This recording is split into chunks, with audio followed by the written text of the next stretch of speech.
health and a little wealth and a lot of love. So what hormones should we be thinking about when we are having issues with our weight, mood, and energy?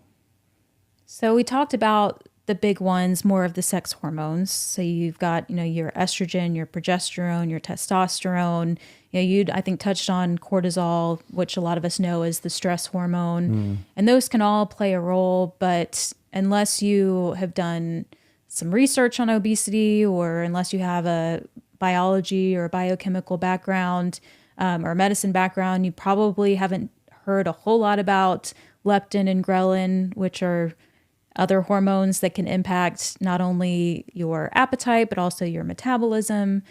There's also the thyroid hormone, which a lot of people have heard of, but might not know kind of the specifics and how that impacts their weight. So what is leptin and what was the other one? Leptin and ghrelin. Yeah, what is that? So we'll go into it a little bit. I'll give you kind of a breakdown She is on teasing everything. you guys. She is baiting y'all. She has hooked that worm and threw it into the water, and she's pulling up. So I'm just starting with giving you the names, just so you can marinate in the names a little bit to know which ones have been What are we, studied. a juicy steak? Yes. Okay. I'll marinate. This is a juicy steak episode. So I'll marinate. marinate in the hormones right now. Okay. The names of the hormones. So we've got estrogen, progesterone, testosterone, ghrelin, leptin, and then cortisol, which we talked about. Insulin, obviously, a lot of us know about. We talk about I didn't know insulin that resistance. insulin was a hormone. Mm-hmm.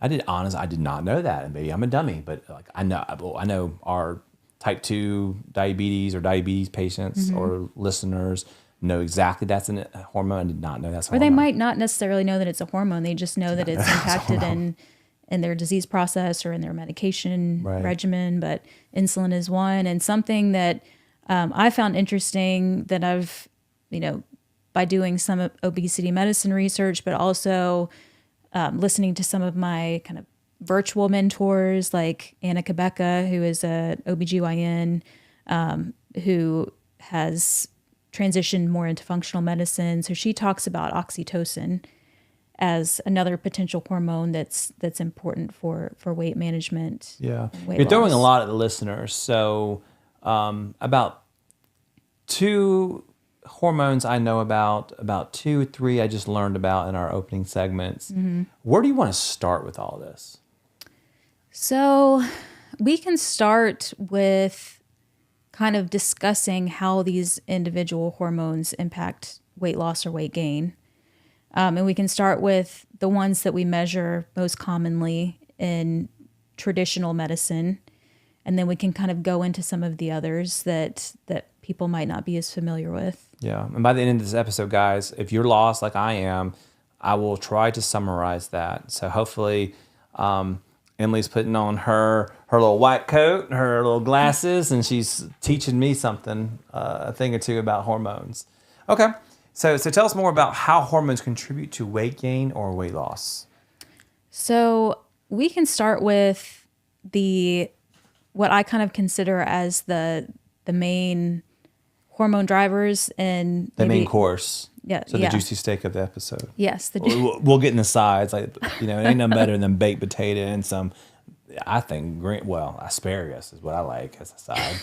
Okay. All right. Get with the main course. So we'll get with the main course. So I talked about leptin and ghrelin, and I think I still don't know what that is. Yeah, I think they're very important because we talked about the hypothalamus earlier in the episode, but your hypothalamus is a part of your brain that impacts balance or homeostasis for a lot of different processes.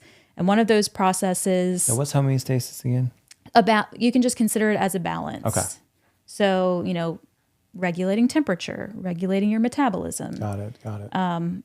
It definitely simplifies what the hypothalamus does, but two hormones that act on that center are ghrelin and leptin. And so ghrelin is something primarily produced by the stomach, and it is considered the hunger hormone.